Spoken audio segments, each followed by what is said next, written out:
The Angry Chicken is a production of Amove TV. Bookmark amove.tv for more gaming and esports shows. The Angry Chicken is directly supported by listeners like you via patreon.com/TAC. Everyone, get in here!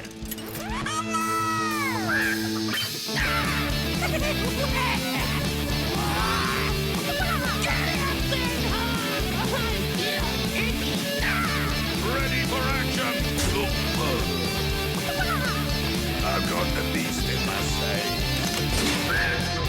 A podcast about Hearthstone, Heroes of Warcraft. This is the Angry Chicken.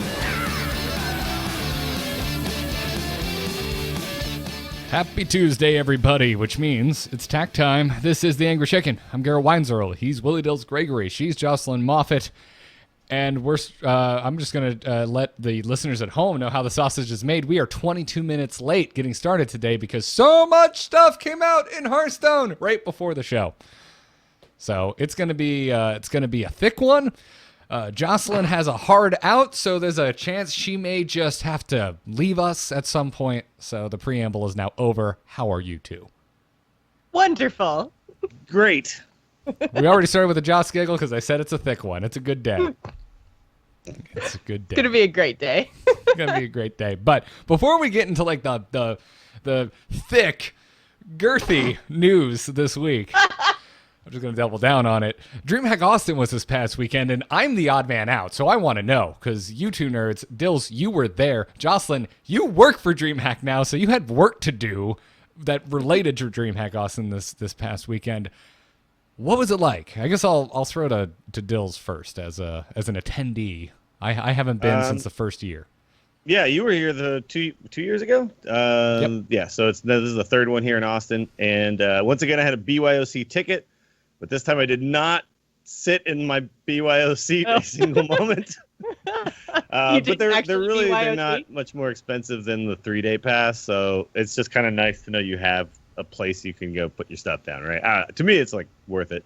I really regretted not getting one the one time I went because I was like, oh, dude, you have like this little base of operations when you're sitting there in the stands and you're like, oh, I'm so inspired. I want to go play games. You can. Yeah. You can just go play games. Exactly. And it's also like this weird, like, nerd third world country. A third nerd world country. Where it's a nerd world country? Shantytown. Yeah. What if everything outside was destroyed in some sort of nuclear attack, but we still have really good internet in here and awesome video games? What would that look like? And that's basically what it becomes. It becomes this shanty town of nerds. It's great. So that was a lot of fun, just kind of being there for that. Just the whole DreamHack experience is always really great.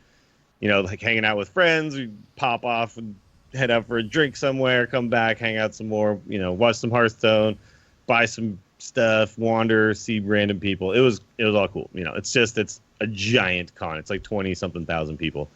And then the Hearthstone tournament was friggin' excellent. It was some of the best competitive Hearthstone that I can remember watching, because not only were the players who played the best like rewarded for their play by making it deep into this tournament and ultimately like winning, the competition level was just spectacular all the way up and down. Like even like there's a lot of amateur players I wasn't familiar with who were able to do pretty well, but it was clear that the people who had the best handle on the current meta, the best handle on what decks to bring, and the best handle on how to play out each of these matchups were the ones who ultimately excelled. And we saw some of those intricate Hearthstone that looked like two players doing nothing in the finals, but was actually, if you were there and you were paying attention, I was actually sitting where I could see both of them. They were both furiously writing down the math every single turn, making sure that they were correct on how it was going to go as the game progressed, and anytime it changed a little bit, what that meant to the math going forward. And so like you would see they would rope and then hero power pass. But during that entire rope, they were furiously like writing down and figuring the math. It was really, really interesting to watch, even if it was super boring. It took 48 minutes or whatever. Watching from home, especially in the finals, that first game of the finals, it reminded me so much of the first DreamHack Austin, because what I think Ngoro had just come out, and we had those warrior. That was the Urchaki one, right? Yeah, And there it was was the Control Warrior versus was Control Warrior matchup. Oh yeah, Yeah. he beat Terrence, right? Yep. Yep. Yeah, it reminded me so much of that because we were sitting there watching those Control Warrior mirrors and just being like, nothing is happening, but I cannot look away. Yeah. Well, yeah, we were sitting there, me, you, and Chan Man, and just kind of, talking about what the permutations of the game will be based on what their hands were, like which card can they get rid of. And we actually got to that point in this. And the funny thing about this deck and this matchup, for people who don't know what we're talking about Amnesiac and Zalay in the finals of this tournament. Their opening match, they both pick Token Druid. Now, Token Druid historically means I will put a bunch of crap on the board and then I will burst you down with Savage Roar, right? But in the mirror match, which is something I wouldn't know if they weren't talking about it as the casters and if players clearly had this understanding, is that basically the first one to commit to the board is the one who's going to lose the game because the other person will respond with Spreading Plague, and then your tokens mean nothing up against a bunch of 1/5s. So they're both just kind of sitting there. Not only that, you run 2 copies of Ultimate Infestation in your deck, and you don't want to cast either one of them, and you don't want to draw any cards. They're dead ever. cards. Yeah, They're like dead they just cards. don't want cards. It was literally to just try to win, and I think the reason Well, and I think Jack that- lost is because he cast Oaken Summons. And Well, yeah, that pulled the because card out of his deck. originally I think it was like Zalay's game plan was the whole fatigue thing. I don't think Amnesiac was originally planning on taking the game that far, and then with how Zalay reacted to that play, Amnesiac was like, "Oh crap, we're doing fatigue." Well, I think just screwed Amnesiac up." thought his hand was good. It was Yeah. I think his plan was to try to get the double Violet Teacher on the board and then get enough damage with them. Then he could kill him maybe before Spreading Plague was a thing, right? Yeah. But then that ultimately didn't pan out for him and ended up costing him the game because he pulled 1 extra card out of his deck. And also Zalay kept the Death Knight in the beginning of the game and played that thing exactly on 7, and so was able to utilize that hero power for 25 turns or whatever it was to gain enough armor that the math actually The did game end up was working so out. And it was long. even Oh my close. Yeah, I think the total time on that first game was 40 something minutes. And we had planned it out perfectly. We went to see Deadpool. I was hanging out with Amy Janzer, by the way, the whole time. And we went to see Deadpool and then came back just in time for the finals to start. Then the Warriors game was going to start in about an hour and 20 minutes from then. And I'm like, all right, cool. This will work out perfect. It's the finals. We'll watch the whole thing. And then game 1 takes 48 minutes. 48 minutes and you're like, I've made a terrible mistake. Yeah, this is not going to happen at all. But after that game was over, and I do recommend anybody, I hope somebody puts together like a nice, well-edited, maybe even commented on clip of that where you can watch that entirety of that game without having to sit through, 20 turns of just armor up pass. Because Yeah, it it was is a really long- interesting to think about the math as it changed each turn, Yeah, and I think that I can't even believe how well both Zalay and Amnesiac played in that game because honestly, like me doing the work for Dreamhack that I was doing, I was involved in the tournament like from start to finish. I was exhausted. Like I want to go back and watch this game again because watching it at the time, I was just like, can we please just get this over? Why is this taking 50 minutes? Like, this is ridiculous. Like, it wasn't fun to watch at all because I was so tired. So I can only imagine how the players felt and how much exhaustion they must have been feeling after playing for 3 days for them to like be able to figure out all of this math and to focus, pilot this game is extraordinary. To be like that it was patient, definitely too. a feat. Yeah, to be Yeah. that patient. Yeah, this game is a feat of Hearthstone for sure. Because I think I would have at some point just been like, you know what, screw it. Yeah. Playing my freaking wisps and I'm soul of the foresting them. And Yeah. if you have it, I guess. Zalay at one point even started burning cards because he decided the cards he already had were the ones he wanted, I guess. Yeah. I don't know. I didn't actually get to see like an interview with him afterwards to ask about that because it was it was really interesting to kind of watch what cards they seemed to value and which cards seemed to matter the most to them because they weren't necessarily the cards I would have valued or I would have been thinking that these were the cards that were going to win. So yeah, the whole thing was super, super interesting and weird. And definitely anybody who who likes Hearthstone, really intricate, weird Hearthstone, go check that game out. The next few games, though, Zalay won that game, and then Amnesiac swept the next 3. Yeah. With, I believe he was playing his Even Warlock at that point, right? Yep. So Even Warlock took down the rest of the games, yeah. Even Warlock did very well through the entire event. Warlock in general, there were the 2 different archetypes. Cube obviously hasn't gone anywhere, and then there was the Even variant, and overall 56% win rate for Warlock. The next closest class was like Hunter with 51. So Warlock just was amazing. Now, I'm curious though, was Cube Warlock better technically than the Even Warlock? Because it seemed like whenever they went up against each other, it seemed like the Cube Warlock actually won that matchup. In the mirror match, yeah. Like to be honest, Cube I don't know Even. this. Like Cube versus Even, it seemed like Cube came out on top.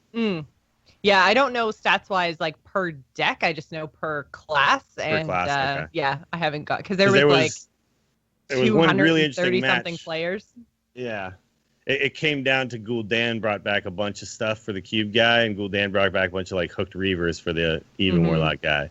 And at that point, it was just like, oh, yeah, that's why Gul'dan's so friggin' broken. Because when you bring like a bunch of 3/9 and 5/7 chargers and stuff, that's way better than a bunch of 4/4s. But in anything that wasn't Even versus Cube, the stuff that it was bringing back, even just like the 4/4s and the 6/6s, like it was enough. Sure. Gul'dan happened, and it was just like, all right, this is over. It was clear that Warlock is still kind of head and shoulders above everybody else when it comes. They really are, yeah. It only seems bad in that one particular matchup between double Warlocks, but 2 different archetypes. Yeah. In any other matchup, getting some 4/4s and whatnot. Oh yeah, this is really good. And a super good hero power. And the thing too is that what the Even Warlock can do is just get those 8/8s online so quickly, and they just start bashing you in the face, and it's just too much pressure. Yeah. So I would also recommend, like, if for some reason you're watching the entire finals, catch the Warlock versus Zalay's Priest, because I thought Zalay made a really good choice there, queuing the Priest into it. Like, he was looking pretty solid there for a bit. He got really unlucky not to draw his Twilight Acolyte when ultimately the giant hit the board. Well, I mean, he had used one earlier, right, against another giant. Like, yeah. But he'd used one earlier to pretty good effect. It was just that Amnesiac had kind of all the tools to deal with it, but he searched long and hard for that second one and never quite got to it. But he drew a lot of his deck at that point. It was actually pretty unlucky that he didn't have a way to deal with it. But it made a lot of sense that's why he used that deck in that matchup, is because of the Twilight Acolyte and Giant. That interaction is huge. And actually, it was Amnesiac drew both his Giants. Zalay only drew one Twilight Acolyte, because he acolyted the first one, and then he had no answer for the second one, and just kept getting smashed over and over again. Yep. Yeah, so all in all, a really good event. I'm always biased towards events that take place after large changes, whether it's an expansion release or a ton of kind of meta shifting adjustments to the balance of the game, and that's exactly what Dreamhack Austin was. It was the first HCT tour stop after the nerfs, so it was interesting to see what everybody brought. And there was actually one game I can't remember if it was the quarterfinals, I think it might have been the semifinals, where there were actually, between the 2 players, 6 different classes represented, and I don't remember the last time that happened. Just 6 different decks between 2 players in a match. It was crazy that there were no duplicates. Like, it's awesome. The meta right now, the tournament meta is much, much better than it was. Healthy. Very healthy. Yeah, looking at the class breakdown, and Druid Warlock kind of dominated. And then after that, it's just a bunch of stuff. Like, just a whole bunch of stuff. There's, and it's okay when there's, what you really don't want to see is like, oh, everybody has one deck, right? And the other decks are kind of inconsequential. It seemed like, there's a lot of, the smart choices were things like bringing the Rogue, and then the Spell Hunters and stuff were doing really well too. But yeah, Hunter's the only class right now that actually only has one archetype, basically. There's like the Spell Hunter, and that's pretty much it. Every other class has 2 or 3 archetypes, so it was an interesting tournament. It was fun to watch. Druid has 4, although Spiteful of Malagos and Taunt were not brought by that many players. No. It was mostly the token archetype. But yeah, no, you're right. It's funny, Zalay was like I think he was the only one to bring that type of priest, wasn't he? Yeah. Yeah, there's only one guy in the top 16. Top 16, yeah. Not in the entire There are a lot of players. It's yes. kind of hard to tell. But anyway, I think we should just wrap it up there and move into news because there's a lot to talk about this week. Mm-hmm. Good news, everyone! Update 11.2 was teased last week by an arena change post where the headline made it look like it was going to be a fluffy piece kind of giving you tips about arena, but then you got into it and you were like, oh, this is a giant announcement of how arena buckets are changing. And then also talked about update 11.2, and then an hour before the show was supposed to record, 11.2 went live, along with a bunch of other stuff in the notes and the announcements that we didn't know were coming. Well, I guess a lot of it, because we also had the Taverns of Time teaser, but there wasn't a lot of information in that teaser, and there's actually not a lot of information even in the 11.2 update about the Taverns of Time. Now, it's not starting today. It doesn't actually start until June 11th, and it's going to end up running through July 2nd. But the 28 special unique arena cards that are kind of the big draw of the Taverns of Time special event have been data mined out of the update that went live today. The only place I know of that has it, thank you chat room, is HearthstoneTopDecks.com. At the moment, I'm sure by the time we're done, it will be on every damn fan site. So go wherever you feel like, I guess. But we're gonna talk about those arena cards later in the strategy segment. We had to drastically change what today's show is going to be about as a result of 11.2 dropping. But in short, the Tavern of Time special event will be kicking off June 11th. It has this kind of Toki, the Time Tinkerer theme. It's looking like we're going to be getting a bunch of unique daily quests that award both gold and dust, so it looks like it'll be a good time to really stock up on your in-game currencies. It's also really interesting that we're getting dust as a reward, because we've gotten packs before and we've gotten gold before, but I don't think we've ever gotten dust from daily quests. If we have, so it's nice that they're messing around with that. Yeah, if we have, I am failing to remember. But yeah, the arena event sounds really cool. More on that in a bit. Other things that were announced with 11.2 update is that free pack day is coming up on June 13th. You'll be able to claim a free golden classic pack. So I'll get a new golden classic pack that I can hoard and accidentally open during our next card pack opening stream. If you weren't, I guess the first one we got was from Twitch Prime. So if you didn't get that Twitch Prime promo, and you're not aware of what the hell a Golden Classic Pack is, it is a classic pack, but every single card in it is guaranteed to be golden. And that is sweet. I got a golden Thanks Deathwing. for the free stuff. Yeah, you did. So I was happy I accidentally opened it. I got a regular old one rare for 4 pounds. Yep. And I believe, Jocelyn, you also got a golden legendary because you're Jocelyn. No, actually, I had the same. I had the four commons and the rare. Oh, really? Okay. But they were shiny, so it was okay. I remembered. Okay. Well, whatever the case is. By the way, if you want to see that clip, it's on the A-Move YouTube. I clipped it out. It's like 2 minutes. It's wonderful. You can see me get really, really sad and then really, really excited.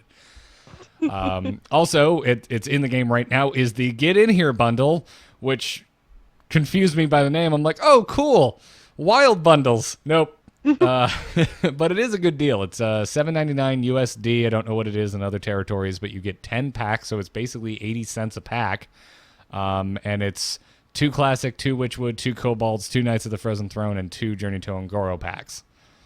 That's a really good deal. And you can buy it as many times as you want. This isn't, you can only buy it once. You can just stock up. Yeah, if you're if somebody who's like a free to play, this is the time to catch up a little bit, right? Like, or if you're like someone who's like not that much of paying, I don't know, like what would you call it? Like someone who tries to be logical about how much money they spend on Hearthstone. Maybe it's a good time to budget catch player. up. Yeah, a budget player. There you go. It's a good time to try to catch up your collection. Yep. So the launcher says that it's 40% off. In Canada, it's $9.49. So okay, seems to be 40% off across currencies. Across the board. Okay. Cool. Yeah. But it's also it's good because it's basically it's all standard stuff, right? So this is basically like filling out your standard collection. Yes. Yes, but the fact that it had a Grim Patron and was called the Get In Here bundle, my first thought was, oh, are they doing a wild bundle? That would be cool. But nonetheless, still a very good deal if you're looking to get some more card packs. And then we get into the nitty-gritty. There's a mechanics update in 11.2 as well as bug fixes and what they're calling gameplay improvements. A lot of prominent voices in the community would beg to differ that these are improvements. We'll get to it. First up is the mechanics update. Some things in here are things like counterspell beats whenever and after triggers. Now, This makes sense to me. I always thought it was strange because I'm countering your spell, right? Like the fact that I could counter even a spell like Flare, and Flare like wouldn't actually happen. I was like, that should be the one spell that doesn't get countered by counterspell, right? But in effect, it still does. Because of that fact, I thought it was a little inconsistent that you'd also still get triggers off of things like Wild Pyromancer and stuff. Because I essentially, like, my counterspell made you not cast your spell at all. Yeah. yeah, So, that's how I this always... one It makes shouldn't sense just to me. stop the effect. Yeah. Yeah. Yeah. Yeah, that's how I've always read counterspell in my head. The counterspell should be unique in this way, in my opinion, so I'm really happy with this change. So Yeah, it's definitely a buff to counterspell. without a doubt. Without a doubt. Also, summon and play triggers are now evaluated using their in-hand stats before they are affected by board modifiers and their battle cry. The example they gave was playing Faceless Manipulator targeting a 5-attack minion will no longer advance the Jungle Giant's quest. It will be counted Whoa. as playing a 3/3. Interesting. And this one I don't know if I agree with, but I get the sense of what they're trying to do is just clean up interactions, right? And Yeah. it's all like that makes sense if that's the case. The thing is that Jungle Giants literally says when you summon a 5-attack minion, and the minion that got summoned was a 5-attack minion. Yeah, there's a You know what I 5-attack minion on board at the end of the interaction, so it should count for sure. Yeah. You played a 3/3 minion, but you summoned a 5-attack minion, yeah. right? So that seems weird to me. Yeah, this one I don't know. I don't know about this one. I'm on the fence. I'm not immediately opposed to it, but I'm also not sitting here being like, oh yeah, it totally makes sense. This is how it always should have been. I think that the rule makes sense. I just think Yeah. for me, it's the example that they gave that I don't agree with. Like, very, very specifically because of the wording on the Druid quest, I think that the Faceless should still count as summoning a 5-attack minion. But I think overall, this makes sense because what you're playing from your hand is a 3/3.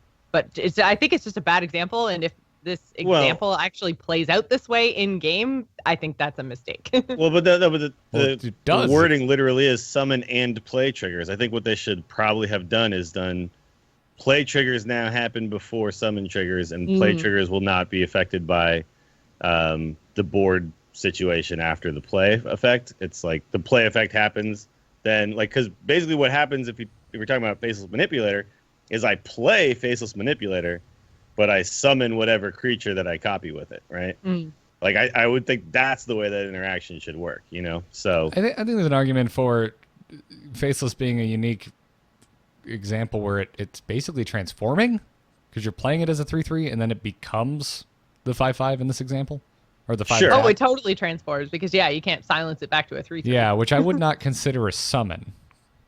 Because But see, okay, now let's talk about like Echoing Ooze that you then buff, right? Like if you play an Echoing Ooze and then you buff it, does the one that pops out, I guess then that one would still count as summoning a I would call that a 5-attack summon because plus minion? you're because adding it happens another... after the entire play effect has happened. Right. I mean, yeah. So I think that's the issue, but I don't know. I would like play and summon to be like two separate things, like two separate events happening, right? I would too. Like the playing of the Faceless Manipulator is you pulling it out and targeting something for its battle cry, and then the thing that happens after that when the battle cry resolves is the summon portion. But yeah, I could see what you're saying, that you played and summoned a 3/3 technically, and then it transformed.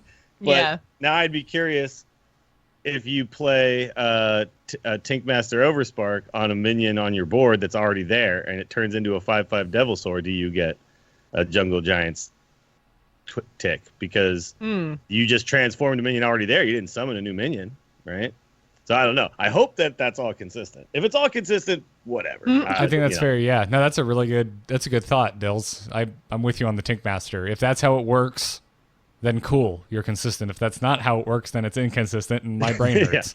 As long as it's consistent, we're good. But there's a lot of things I'm curious about. And this one example they give, I was like, I had to think about that for a second. And my initial thought is I didn't really like it, but we'll see. Yeah. Anyways, it's not like I play a ton of Jungle Giants Druid, to be fair. Yeah, really. Fair. Seems like a nerf to a non-problem. Right. Moving on, minions that enter the battlefield without being played from hand will have any, whenever or after, summon triggers evaluated before board modifiers are applied. The example given, again with Jungle Giants Druid. If Azure Drake is pulled onto the battlefield adjacent to Direwolf Alpha, it will no longer advance Jungle Giants. Okay. I think that's fair. They really hate Jungle Giants, don't they? Apparently. Well, it's everywhere. It's awful, right? Hey, guys, this everyone's dominating sick of the meta. playing against it. Yeah. This thing that isn't really seeing play, we need to rein it in. Sure. Yeah, we're gonna get to more of that in a little bit too. But this seems fine. I get that. If you're talking about triggers that are specific to attack values and things like that, yeah, you put the minion on the board as it is, and then board wide effects and things like that start to matter. Yep. Okay, sure. Yep. Again, it feels like they're just kind of cleaning up the rule book here a little bit. Yep. Then the final mechanics update is that choose one minions that transform now consider their transformation effects before entering play. One more Jungle Giants example. Playing Shell Shifter and selecting the 5/3 option will count as a 5 attack minion and advance Jungle Giants. Okay, so that wasn't advancing Jungle Giants before? Because I thought it was. I guess I thought it was too. not. I think Again, this has to be just because of the other change that they're saying. By the way, this one, because I don't know, man. It felt to me like that worked. I'm pretty sure I played Shell Shifter in a Jungle Giants deck when that card first came out, and used that as a way to advance it. But yeah, I don't know. Maybe not. Maybe I'm remembering wrong. I have not tried Jungle Giants since the expansion that brought it into the game. So yeah, I have no clue. Yeah, this one, I think it feels to me like they're just trying to say this is actually different than something like Faceless Manipulator. That this is not a battle cry transformation effect. This is the choose one effect. This creature becomes a 5/3 as it enters the battlefield. Yeah. Not hits the battlefield and then transforms into its final form, right? Right. I always think of it like, how would I sequence this if I was playing it in a paper version? So it's like Faceless would come out as a 3/3 and then become whatever it's copying, whereas your transforming minions like Shell Shifter would become what you are selecting and then hit the board. Yeah, so like the fact that battlecry effects and when bodies hit the ground in the battlefield and all that kind of stuff. Yeah, that kind of stuff. Something I just have to. Yeah, this seems like they're just trying to clarify so that people know we changed this one. This one will stay working this way, type of thing. Yep. Cue drowning pool. Let the bodies hit the floor.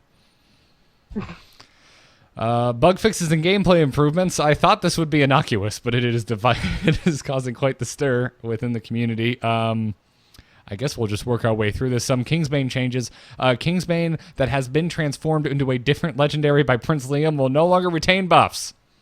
Whoa. Because this came up all the time. I love that these are things. Apparently it must have. This just means that Hearthstone is still Hearthstone. Like the fact It that just this happened is a happening. few times, I'm sure. Yeah. That this happened People to were playing Burgle Rogue with Kingsbane, and they got Prince Liam, and then it turned their Kingsbane into like a 45-something Deathwing or whatever, and they're like, whoa! Yeah. Continuing on the Kingsbane road, as Kingsbane is not destroyed when its death rattle triggers, Rummaging Kobold will no longer retrieve it.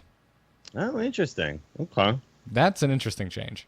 Yeah, because I actually had considered that why aren't they playing the Rummaging Kobold and the Cavern Shiny Finder, right, to just make sure you can get tons and tons of Kingsbanes, but I don't know. I don't know if people even ever thought of doing that, but it makes sense to say that, no, it actually just shuffles back in. It doesn't get destroyed. Although it is weird to then word it as Death Rattle, because Death Rattle means it got Happens when destroyed. something gets destroyed, right? Yeah. When it dies. Yeah, that is odd. It's very odd. Sure. It could, yeah, it should just. Although it doesn't say like when it's destroyed, a copy is shuffled into your deck. It That's literally says because it that's is always how I shuffled into your thought of deck. it, Yeah. right? Was that like Kingsbane 1 was destroyed, but then a copy of that with the buffs went into the deck, giving you Kingsbane 2. Yeah, But it's really, literally what they're that saying big. is there's just one that just keeps going whoosh. Yeah, and then if you doomerang, That was- you technically create a new one though. I don't know if you've seen that interaction. Okay. Because there's a way that the Death Rattle, the Kingsbane rogues would end up never fatiguing themselves because they would have a 1/3 Kingsbane, and then they'd have their buffed one, and by the end of the game they would just keep like replacing the one in their deck, and then another one would go, but then the next turn they'd immediately draw the buffed one again, and then they'd play it, and then they'd never actually fatigue. It was really interesting. It's like fight against their own game plan. Kingsbane is very unique, is what Yes, we're it landing is. on here. Spellbender will no longer trigger Rat Trap or Hidden Wisdom when it triggers. So I guess the secret going off was counting as a thing that the player did, so it would be the third I thing see. It was counting as a as counting an action, another a played Sure. card, or yeah. Okay. So clearly that one's just a straight up bug. Well, I mean, Rat Trap is the trigger on that is playing a certain amount of cards in a single turn, 3 right? cards in a turn, yeah. So was- Spellbender, when the secret was popped. Was counting as being counting. played. Why was it ever doing that in the first place? But yeah, because the secrets can't trigger on your own turn. It's not considered so, a play when a secret triggers. Yeah. It was considered playing when you put the secret on the board. Yeah, exactly. And also, how is it going off when the other guy's turn was active? I don't understand. yeah. That's weird. So that was just a bug and a half, then. That's just a ridiculous bug. Whoops. Yeah. Yeah. Oh man, I really needed more time to think about these changes before going into this episode because it's just like Jungle Giants and Rat Trap. Yeah, things I've never played with, basically. Like, it's Rat not- Trap's actually seen a lot of play in Spell Hunter, so yeah, it's not an archetype I have a lot of experience with personally. but yeah, it's definitely in the game now. Yeah. Yeah. Also, Rat Trap's getting like some Rat Trap protection. It no longer triggers when your board is full. Which makes sense. That's just So good. what was it? I guess it was triggering and then And just not fizzling, summoning, and the yeah. 6/6 would die. That poor rat. No, you fool! You've doomed me. Voodoo Doll and other death rattles now correctly trigger during Defile. Haven't really been playing with Voodoo Doll, so I didn't know this was a problem. But that's I'm wondering. good. That's super strange because I've definitely had turns where I just played Voodoo Doll and didn't actually kill it myself that exact turn because I just needed to like proactively target something, right? I never noticed the thing that when it got defiled, it wouldn't go off properly. But Yeah, that just sounds like a bug. one thing I could maybe see is that when people were defiling, maybe it was not killing the minion immediately and was still letting the minion like go through the entire defile sequencing or something like that. Because the way I would think it would work is as soon as the Voodoo Doll dies, its death rattle goes off, kills that other minion, and then it's immediately gone, and then the defile continues to happen. It's possible that there was like something where it was allowing the defile interaction to like finish To keep out or going. something. Yeah. I don't know. Bridging the gap with that minion that was being Voodoo Dolled. Yeah. They fixed an issue with Shadow Reflection. It now appears correctly when transformed into a spell. Again, not something Okay. I personally ran into. A zombies crafted out of vicious scalehide and exploding bloat bat will no longer trigger its death rattle animation when it's played. It's so deeply Finally. specific. Yeah. I love it. All right, now we're getting into Tess Greymane territory. This is where there is some abrasion with the community. This one is kind of cool. Tess Greymane will now replay hero cards with her battle cry. Okay. That is really Seems neat. like that should have happened. Yes. Right? So that's right. Yes. Here's the big one. Tess Greymane's battle cry is now limited to 30 cards and will stop if she is silenced, killed, transformed, leaves the battlefield, or if any hero dies. So this is basically the limitations that were put on Yogg as part of the Yogg nerf. Yeah. Now, a couple of controversies about this. One, they're not refunding dust, or they're not giving full dust value. That is the big one, because they made it a disenchanting. point when they showed Tess to like point out that she worked like old Yogg. Mm-hmm. Yes. Yeah. When they It's- changed Yogg, did they give dust for him? Yes. Yes. You okay. got full dust for disenchanting Yogg. Yes. I know I because kept I him, so I can't remember. Yeah, I did too. I dusted mine immediately and gave it the finger while I sent it straight to hell. I Yeah. loved old Yogg. So I do understand making this change just to make sure that anything that works in this manner is consistent, right? And I'm okay with that as like a rule of thumb for minions that cause a whole bunch of interactions to happen all at once, right? Mhm. So Shutterwalk, the same thing. Like anything that it's a creature that hits the board and then causes a whole bunch of stuff to happen, right? I'm okay with this being how they always do it. However, the fact that they didn't put it out this way and then are not giving full dust refunds, I do have a problem with that. I hope that they go back and they change that decision. But I'm okay with this happening because this is not a problem. This isn't really like, I guess it's a small nerf to my Tess Greymane if I happen to have, cast a Psychic Scream or something at some point during the game, and then I cast Tess Greymane and then I cast Psychic Scream again. I don't get all that stuff. Like, that's fine. But I understand. I play a Tess Greymane deck quite a bit. I understand that the cards I cast on the way to Tess Greymane, I better be ready to have cast again. Mhm. So I'm very careful about what I cast along the way, so that when I do cast her again, or when I do cast her, like I get all the effects I want. So Yeah.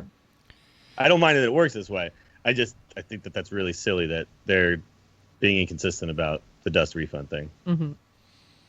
Yeah, this is the kind of change that I feel like requires a blog post, like one of their fireside chats, because of the backlash that we're seeing. Like, I'm kind of in the same boat. Like, I don't know. I'm of two minds. If this is for consistency, cool. If it's not, then I have no idea why they're doing it, because I can't think of any other reason why you would even make this change. But at the end of the day, yeah, I agree with your point, Stills. Like, you have so much more control over how Tess affects your game because of the way that she works, that this bothers me significantly less than it would have had I not, hated Yogg with every fiber of my being. Yeah, it's not, but Tess is not Yogg. Like Tess works so differently Yeah. that I don't think they need to work the same. But I understand that if they want to make consistency between any minion that they put out going forth that works this way, or they just put it out this way from the beginning, and you won't have this issue. I'm okay with that too. I'm okay with just understanding that once things leave the battlefield, they cannot continue casting things, right? That's fine. That's fine. But if you put it out the other way and then change it, you better give a dust refund. Yeah. I would just, I also wouldn't be surprised to see some explanation come out of Team 5. Like, Sure. this announcement hasn't been live very long. Like, this patch hasn't been live very long, and Twitter is, I haven't even checked Reddit yet. I'm sure Reddit's probably on fire, knowing Reddit, but like, It's like the third highest post there already. yeah, just reading Kibler and Toast on Twitter, like, there's a lot of very long tweets, and they're threads, and they're well written, and there's some really good points brought up. And full disclosure, I have a golden Tess, so bring that dust refund, please. So where's my dust? and Is what thank you. Garrett is saying. Exactly. 3200 dust is nice. I would not mind two legendaries. I will totally go with a non-golden Tess and another legendary. That sounds good to me. But I would actually keep my Tess even if they made this change, because I love that friggin' deck so much. I play it. It's my Wild and Burgley deck, and it is so friggin' fun. And I love the way this card works. I love the way she's designed, and I really just want them to be. Just do the right thing here. That's all. yeah, The change is fine. Just do the right thing while you do it. I think it's a fair concern. That's kind of my thought. Also, Lanessa Sunsorrow, her battle cry is now limited to 30 cards, and cast the buffs in a random order. I I thought don't they were like- already in a random order, but maybe I was just totally wrong. No, Sorry. they used to be in the order played. In the order it you was played them? Shutterwalk that was random. But that's just weird to me that like she was the only thing that did them, because Tess Greymane is also totally in a random order. Like, it was always in a random order. Like, I know that for a fact. Why would she be the one thing that doesn't work that way. So yeah, okay, good. You're making things consistent. Good job, Blizzard. Yeah, this is another I think one. they went consistent in the wrong way. I think that for strategy reasons, I would much rather see it be in the order things were played. For Shutterwalk, for Tess, for Linessa, I think there's an extra level of strategy there, and I think that would be better. But I know, I'm with you. Yeah. Yeah, they're doubling down on the random. So at least now we have consistency between the cards, but I think it's the wrong consistency, personally. Sure, but I don't know. I would say this, though, as a counterpoint to that's kind of against the spirit of Hearthstone in a lot of ways, if something were to work in that fashion. And also, in a card game, it can be a little bit funky if you literally couldn't cast one of the things you wanted Tess to cast or something because you were, or Shutterwalk or whatever, because you hadn't drawn the other thing yet. So now you're like sitting there like this card is dead, this card is dead, this card is dead because I'm waiting for the thing that I need to cast first. Maybe, they didn't want those types of situations coming up. But also, but then I feel like that's an interesting strategic trade-off, right? Is. Like, sure. How long do you wait? That's an interesting, like, pro player type decision that needs to be made. But it's also probably not very fun for your casual player to not, like, I don't know, just be confused by the whole thing. They do like to make things as not confusing as possible, right? So just having them be in random order is probably, like, I would guess that's what their reasoning is. I mean, I have two counterpoints there. One, which is mildly abrasive, which is I think this game caters enough to casual players. And then the middle ground, I would say, is like I'm in both camps here. Like, this doesn't bother me. I love consistency. The history of the show is me yelling consistency at the top of my lungs. But I wouldn't be against Linessa working the same way she always has, but I feel it would need to be represented in her card text. I think the card text needs to point out that, hey, it casts the buffs in the order that they were cast. Yeah. No, like, it should be a feature of the card, and then also we're not sitting here being like, well, Linessa's inconsistent. It's, well, it says it on her card right there that it casts in order. But whatever the case is, this is happening. It is more consistent. I'm okay with it. Yeah, I'm with you there, Josh. I'm just providing the counterpoint. Like, I would rather it work the way you're talking about. That's if it was up to me, that's what I would choose. Yeah, in order. Yeah.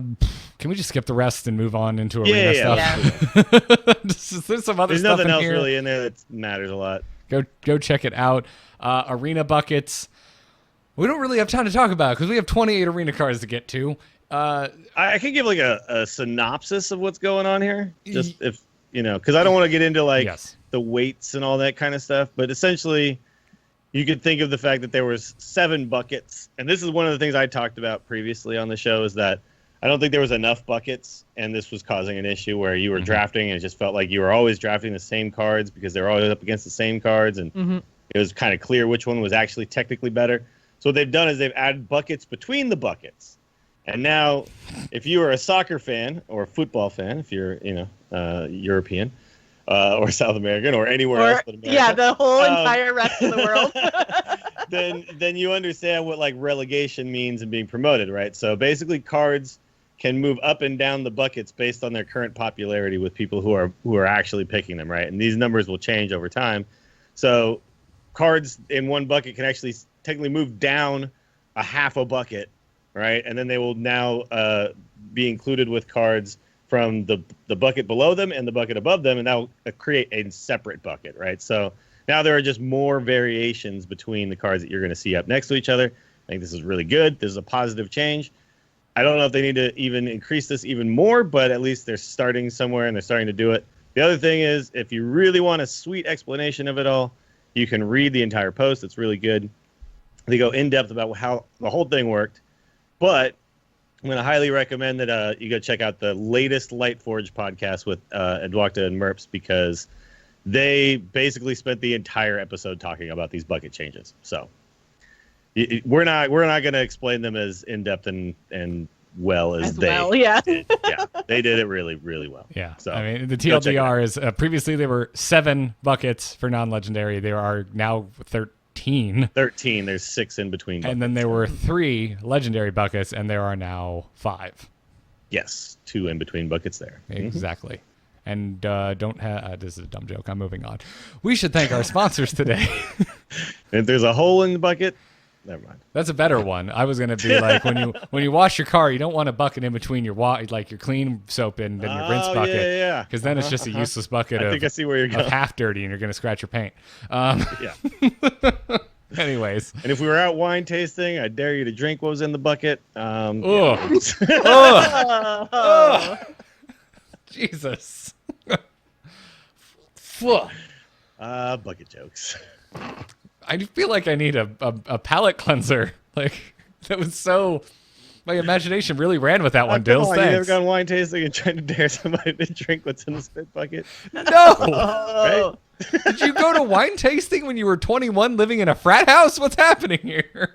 Yeah, like 35. You still... Okay. All right. Other people grew up and stuff. All right. Whatever. And this is how I almost retch with pickle shots. Old man Garrett. Because of Dills. All right. Hey, before we move on to strategy and talk about far too many unique arena cards that'll be coming for the Toki event, we have a sponsor to thank today, harrys.com/TAC. They are back. You can check out their offerings of high quality, affordable razors at harrys.com/TAC. I love it when we I love it when we get to talk about Harry's, because it means we have to talk about shaving hair off our bodies, and it's a very fun thing to discuss. And there's never any subtext when we talk about shaving with Harry's fine products. But as we always mention, they are our longest running sponsor here at the Angry Chicken, and they are still offering that trial set. You get a weighted ergonomic razor handle. You get their 5 precision engineered blade cartridge. It also has a lubricating strip and trimmer blade. You get their rich lathering shave gel, which I just can't say without doing that voice. I can't do it, because that's how it makes me feel when I lather up with that shave gel. Feels good, right? Yeah, you know what I'm talking about, Jocelyn. I think on the episode that I wasn't on, you said you love it even though it makes you smell like a boy. Yep. Have you ever tried lathering with poor shave gel? It is the worst, dude. You need it to be rich. Where like more of it sticks to your hand than to your face when you try rubbing it. Sure. That's the worst. Oh, man. And when you can't get a lather going, so frustrating. Yep. It's like, listen, I don't have hairy palms. I want to shave my face. Couldn't help it. Not Sorry. a problem with the Harry's rich lathering shave. Not a problem at all. I've said it before, and I'm going to mention it again in case your first time hearing it. Like, the fact that they converted me to shaving with a traditional razor for my neck beard is that's all I have to say, because I never liked shaving with a traditional razor before. Did not like it. You could not make me do it. And they were like, hey, we want to sponsor your show. Here's a sample. I'm like, all right, I'll do it for the show. And I'm like, oh, this is really nice. I could get used to doing this. So wait, what were you using before? Like electric razors? Yeah, man. Yeah. Oh, man. I hated those on my neck, but liked them on my face. Man, we were the total opposite on that one. It wasn't my thing, because I guess I didn't have nice razors. I didn't have nice didn't have a good gel. one, yeah. So I've converted. I now use my own money. These are like now gift things that happen around holidays and birthdays and Father's Day is coming up. Father's Day is coming up. It most definitely is. And as we've joked before, I sound like a Harry's infomercial whenever shaving somehow comes up in public company. So check them out, harrys.com/TAC. You can go to that link and you can redeem your trial set. Again, getting a handle, getting your blade cartridge, getting the gel, getting a travel blade cover. You can take it with you. So go redeem your trial offer at harrys.com/TAC. We thank you for checking out that link, and we thank Harry's for their support. Now, so many arena cards. Hit it very hard. Wanna blow something up?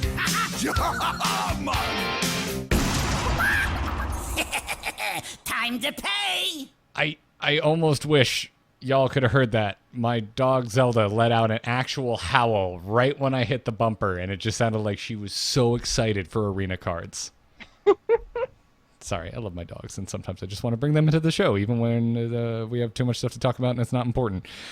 Anyways, so right before the show, we were all sitting here being like, oh, we need to scramble. Things got to get moved around. And then we're like, they didn't show what the arena cards were, did they? And then chat room was like, it's been data mined. So we now have 28 unique arena cards to talk about that will be draftable in the arena when the Taverns of Time event goes live on the 11th of this month. Starting. Oh, and by the way, none of them have rarity gems. So, Dills, you and I were talking a little bit about this while, Joss, I think you were getting a coffee or something. We're assuming this means none of them go into the legendary buckets. Yeah, or we just don't know the gems yet, and they actually are there, and we just haven't, like, they're just not in this data mined image. But they might just be, I mean, they look like complete images to me. They might just be bucketed out based on power level that Blizzard has assigned to them. So yeah, we'll find out. Yep, but like currently, legendaries are still separated from all the other rarities.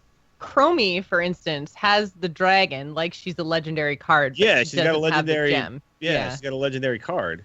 But she doesn't have a gem. So. And there's a couple of them. Yeah, Murazond is another one. I guess that's the two of them. Don't have the gems in this image yet. That's what that would be my guess. That they did put gems, they just aren't here. I don't know. I'm going to say that there are no gems on purpose.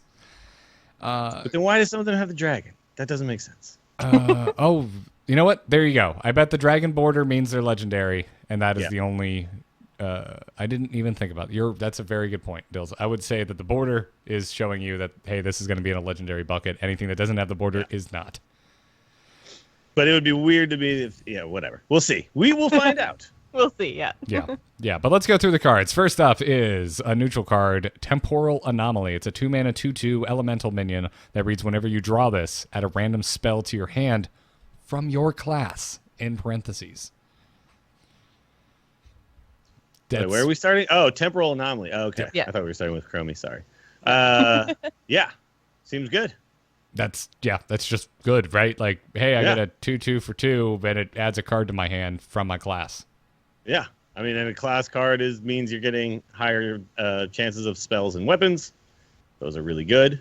So, well, not weapons, but like you're it's getting definitely a class spells. Spell. Yeah, you're getting a good card. It's going to be a class spell.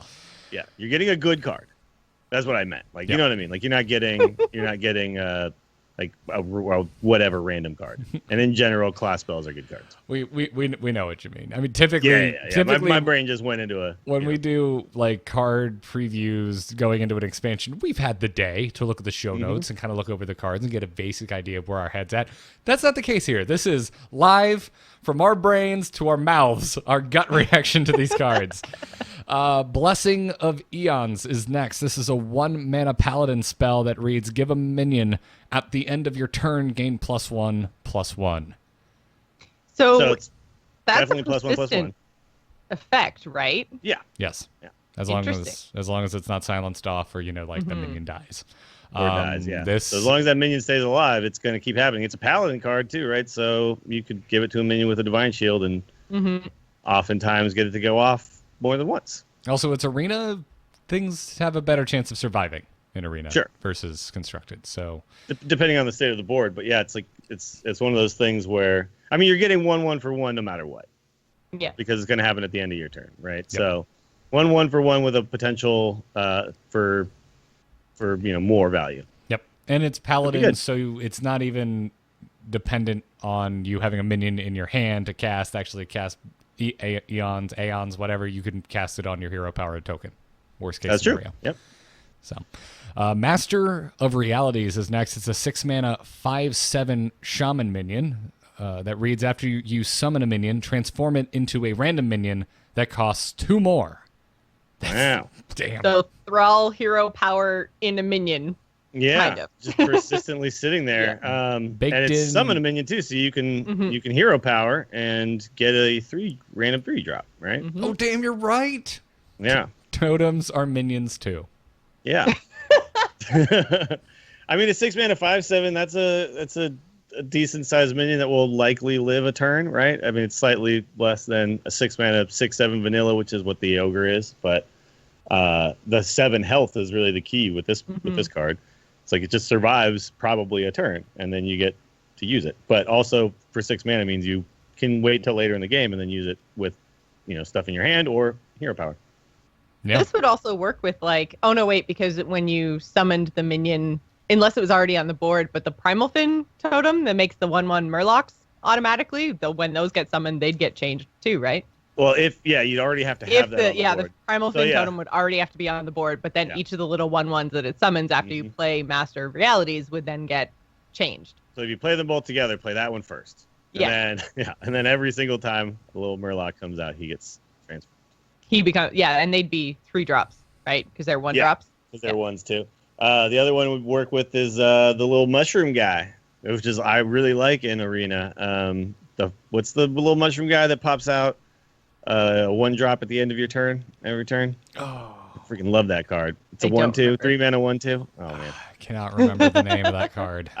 yeah, it's a little mushroom guy. I can picture the art in my head. But I love that card, and that's another one. Like cards that generate minions are going to be pretty sweet with this guy. Sure. Yeah. Next up is this is testing my knowledge of colors in Hearthstone. It's a druid spell, Druid. right? Druid. Okay, cool. 3 mana druid spell called Flash Forward that reads each player gains 2 mana crystals and draws 2 cards.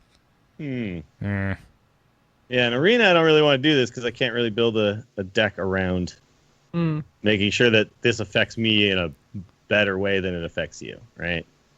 Yeah. So I'm probably passing on this one most of the time, but, give it a try sometimes. It's a very strong effect, but both players getting it, that's a problem. Right. This is the first one I don't like. Shrieking Shroom, that's the card I was thinking of. Thank One you, thing it does say, synonyms. though, is it just says 2 mana crystals, which I believe is the wording that you see on Nourish, so I'm pretty sure those are full mana crystals.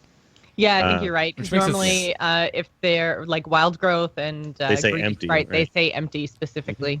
Yeah, so this is slightly better because if it was empty, it would be just straight up better for your opponent. Yes. So Be at least the this is- Dusk Fallen Aviana effect. Yeah.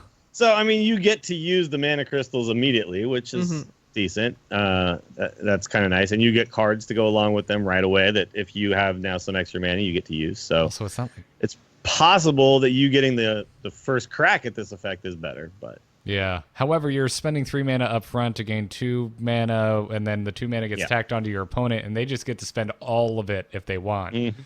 True. and they get those 2 cards, but you get the 2 cards right. I don't know. It's I don't Seems like this iffy. card. Yeah. This is the first one where I'm just like, I'm not sure I would draft this. Murazond is next. This is a neutral card. It has the legendary border, but no gem. I'm going to assume this goes into a legendary bucket. It's a 7 mana 6/6 dragon with a battle cry that reads, from now on, your turns are 15 seconds, and you draw 2 extra cards. Just your turns are short, but you get 2 extra cards. That is a stopwatch I am willing to turn on. Yeah, depending on what my deck looks like. If my deck is heavy, I'd never want this. But if I've got, like, let's say I'm, because this is neutral, let's say I'm like a hunter, and I have lots of low-cost bros and burn cards and things like that. Hell yeah. Give me 2 extra cards every turn. I can shoot you in the face in 15 seconds. So yeah, like this is a card that, like, based on your deck, or if you draft it early, will send you down a certain path. This could be super powerful. Is it that bad if you're heavy, though? Because then you only have to worry about dropping like 1 card per turn anyway.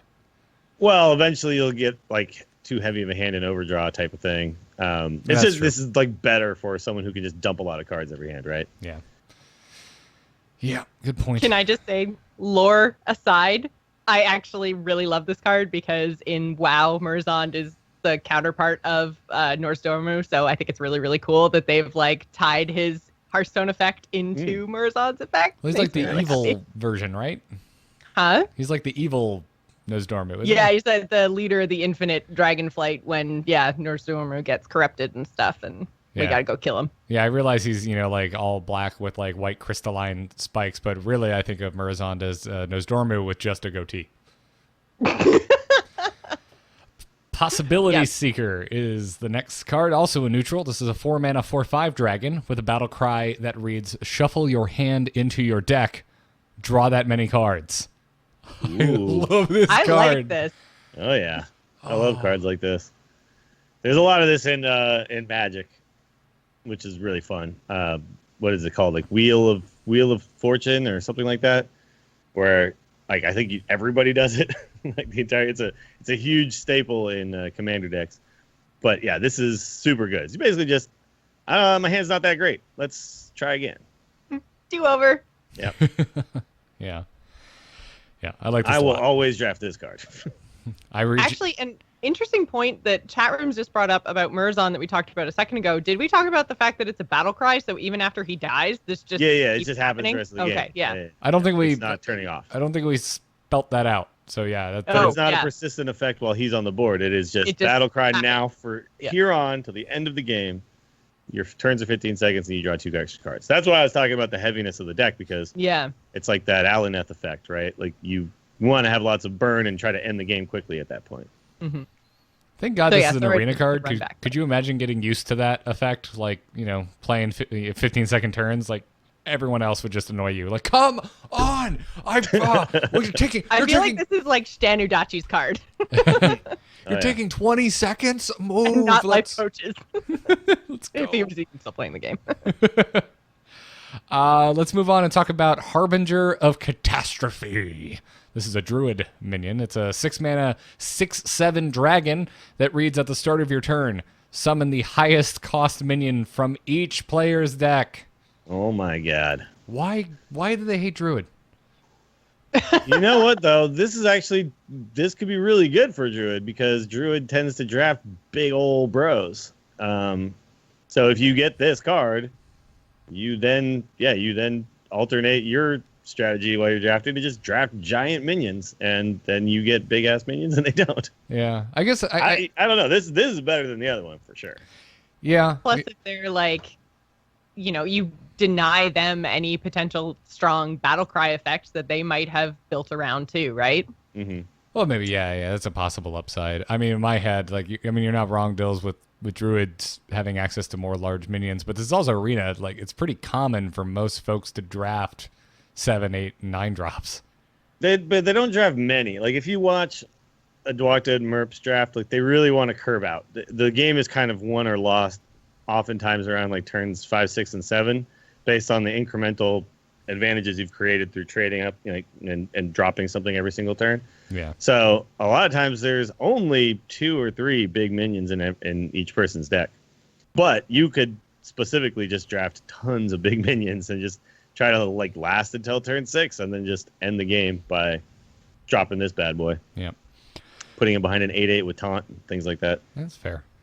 Reminisce is next. This is a priest spell. It's going to cost you 2 mana, and it reads: add 2 random cards your opponent played this game to your hand. Add 2 random cards your opponent played this game to your hand. Milkshake. Yeah, why not? It's pretty good because 2 mana for 2 cards is sweet, and generally the cards that your opponent will have played will have been cards that were good because they drafted them and played them, right? So they Well, did yeah, not something. only did they draft them, but they actually used them in the game. Yeah, So yeah. So, but sometimes you'll get a coin, something, which, whatever, coin's fine. But for 2 mana, I mean, yeah, that's just 2 mana. Put 2 cards into my hand, into my hand too. Like it's not, not deck, yeah. yeah, it's not deck. It's like give them to me right now. So yeah, that seems pretty solid. These That- cards, I'm getting the sense of most of them are overpowered for their mana cost. Which I think kind of makes sense because they're brand new, limited time. They want people to choose them and play with them, so they can't make them bad. Sure. I think, yeah. I mean, so far, the only card I would just avoid like a plague is Flash Forward. Yeah. Everything else- every other card seems pretty decent. I'm like, yeah, I'd draft this. Including Infinite Wolf. This is a hunter minion. It's a 4 mana 5/5 beast that has rush. It also reads: after this attacks, shuffle it into your deck. Give future Infinite Wolves +2/+2. Oh god. So 5/5, 7/7, 9/9. 4 mana. But they don't stay on the board after they attack. So, but you could like use it to clear up your opponent's board, and then like wait until it gets huge, play it and don't attack, and then you can hit face with it the next turn if it survives. That's true. Yeah. So you can let it get huge, and then it's like a delayed. It's like a charged Devilsaur. Yeah. At that point, right? I want a universe where I can draft like 15 of these. Sure. Yeah. Well, I mean, it wouldn't be that weird to be able to get a couple, I'm sure. So yeah, it is very interesting though that you're right. Like it's not, you don't attack something and then leave the body on board. So it's like a 4 mana removal spell, and then But eventually it keeps getting more and more, right? Like it keeps getting bigger and bigger. But here's the issue with the card is that in Arena, games don't go full decks, right? So shuffling something into your deck is generally not a good quality. Like the card that gives your minion +3/+3, then puts 3 copies of it into your deck, like that is considered trash tier in Arena because it's not. The games just don't. They generally go like the first 15 or so cards in each person's deck. And Hunter doesn't have, I mean, it's a problem we've talked about pretty much for the last 3 or 4 big expansion releases. They don't have a lot of card draw, so. No. Yeah, they do not. Since Buzzard was nerfed, I think. So Yeah. This card seems like interesting, probably bad. Maybe there's like fringe cases where it'll be amazing and you'll just die to it and you'll be like, oh my god. But most of the time it's probably not going to be that great. I kind of like it, but I also I don't like think the points idea are of wrong. it. I wish it was in standard. Standard, yeah. You could specifically do stuff with this. Be really good. Oh god, could you imagine this effect show? I think it's too wordy for Death Knight, but could you imagine if this effect showed up on Death Knight Zombies? Timeline Witness is next. This is a neutral minion, 3 mana, 2/4 that reads: instead of drawing your normal card each turn, discover a card from your deck.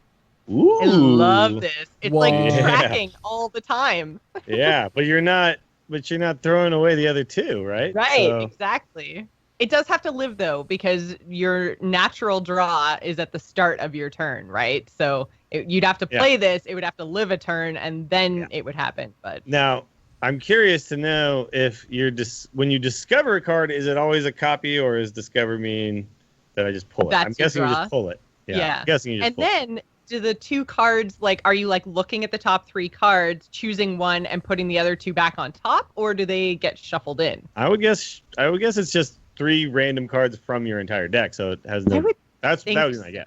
Yeah. So not quite scrying is the thing you do in Yeah, Magic? you wouldn't really be like seeing what's on the top of your deck type of thing. That would be my guess. Yes. I love Garrett's little smirk as I try to remember Magic things. No, it wasn't like me laughing at you not being able to remember. It was me getting excited because scrying is like the best thing ever. I would love to see some scrying and some Hearthstone, man. I Oh, yeah. would too. Oh, scrying. Sorry. Getting lost in a thought there. Yeah, Timeline Witness. Amazing. I want this card. Next is a rogue minion, Thief of Futures. It's a 4 mana 4/3 with a battle cry that reads: add a copy of the top card of your opponent's deck to your hand. This is kind of scrying. Whoa. Yeah. Heyo. Holy hell. I now know what you're going to draw next turn. And you Love get this. it. Like, and I love also I get a copy. Like, damn. Oh, that's so cool. This is really, really freaking good. And like the body sucks, but the immediate card draw effect of it and the information And the gained, knowledge, yeah. is really, really strong. Oh man, I'm loving these cards. Yeah. These cards are all so cool. Yeah. All right, so that's just great. Moving on. Wildlands Adventurer is a neutral minion. It's a 5 mana 5/5 with a battle cry that reads: add a random card from the Hall of Fame to your hand. Specifically Hall of Fame cards. Those are all really good for a reason. Yeah. Yeah, not from Wild. And it's a From 5 Hall mana of Fame. 5/5, which is just fine. Yep. Wow. I'm drafting this. That's freaking awesome. Mm-hmm. So you're getting Sylvanas, Ragnaros, Ice Block. I guess the worst one would be Ice Lance, right? Technically, did they move the like ETC? Is he Hall of Fame? No. Oh, okay. I couldn't He's remember just- if they smooshed the Hall of Fame together with like the cards that you get as rewards for stuff or not. No, I'm pretty think sure so. it's literally just those cards that got moved. I can actually look. Hall of Fame, crafting. Power Overwhelming. No, yeah, Another it's just Oh, so Power Overwhelming. ETC. Actually, wait Yeah. a minute. ETC. Yeah, ETC, Gelamechatork, Old Murkai, Captain's Ugh. Parrot are all in there too. Oh, Nice. all right, there are some really bad cards then. Then there are some terrible cards to get. Yeah. Yeah. There's Uh-oh. more good cards than bad, but there's That's true. still some bad cards. And the good cards are super good. Because, think about like in Arena concealing your entire board and smashing face with it again next turn. Yep. That kind of stuff. But yeah, if you got, and I wouldn't be upset about Murkai or Gelbin or Elite. Captain's Parrot would suck. Ice Lance would suck. Ice Lance and Captain's Parrot is the ultimate why god. Yeah. If you got Captain's Parrot and you had a pirate in your deck, though, okay. Yeah. 2 mana, 1/1 draws a card. Yep. Wildlands Adventurer. I'm still drafting you. All right, next is a Warlock minion, Rift Warden. It's a 7 mana 5/5 dragon with a battle cry that reads, discard a random minion, death rattle, summon it. Whoa. Holy crap. That's interesting. I feel like you can build around that. You could. Well, you could definitely adjust your hand before you play it, right? Mm-hmm. To make sure you have a strong minion. And you could also do something like, let's say you drafted a Doomguard, and then you just played everything else except the Doomguard out, and then you played Rift Warden so that you would then summon the Doomguard without getting the discard effect of that. Well, yeah, Doomguard is the first thing that came to mind, for sure. Yeah, try to texture your hand properly to take advantage of this Rift Warden thing. That would be very cool. Well, and it's good because it discards a random minion specifically, not discard a card. If it's a minion, then do all this crap. It's literally just straight up. You can have a handful of spells, so you don't even have to like whittle down your hand size necessarily. You just have to whittle down the minions that you've got in your hand. Yeah. Seems super cool. It seems like a really fun card to kind of like build a little strategy around while you're playing. Yeah. Next is a rogue spell called, right? It's rogue. Yes. Yes, it's rogue. Dude in the picture looks like a warlock. Kind of does. I think it's the purple that's kind of throwing you off. Yeah. Anyway, it's called Deja Vu. It's a 1 mana rogue spell that reads, discover a copy of a spell you played this game. 1 mana, find a good card. All right.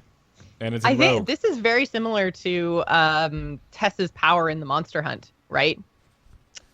Her hero but power that's was discover a class spell that's been played this game, so you can discover opponents' spells as well. This is just yours. True. But you're right, pretty similar. But similar, yeah. Mm-hmm. Yeah. And that was pretty powerful. It was.